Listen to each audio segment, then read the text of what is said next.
একটি ভিডিও নিয়ে। আর আজকে হচ্ছে তোমাদের সাথে শেয়ার করব।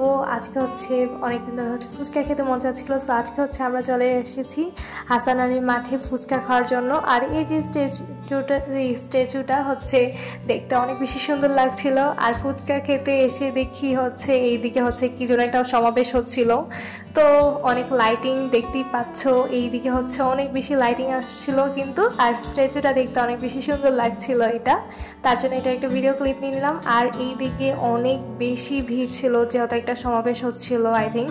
আর এই সাইডটাতে হচ্ছে বেলুন অনেক কিছু উঠেছে, সো বাবা হচ্ছে অনেক বেশি খুশি ছিল, এক্সাইটেড ছিল এই বেলুনগুলো দেখে। সো দেখতে অনেক বেশি সুন্দর লাগছিল, পরিবেশটা অনেক বেশি কোলাহলপূর্ণ ছিল প্লেসটা।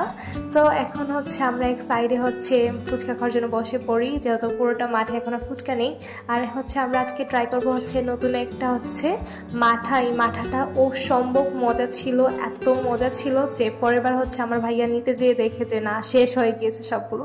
আর আমরা এখানে নিয়েছি হচ্ছে ফুচকা সবার জন্য 1 প্লেট, আর হচ্ছে বেলপুরি টকটা কিন্তু অনেক মজা ছিল। হাসানের মাঠে হচ্ছে মানে ফুচকাগুলো ভালোই হয়, বেশ ভালোই খেতে হয়, তো আমার কাছে বেশ ভালো লাগে। আর মাঠাটা আমার কাছে অনেক বেশি মজা লেগেছে, অনেক বেশি ভালো লেগেছে, তার জন্য তোমাদের সাথে শেয়ার করছিলাম, বারবার দেখাছিলাম। মাঠাটা খেতে আসলেই দুর্দান্ত মজা ছিল এই মাঠা।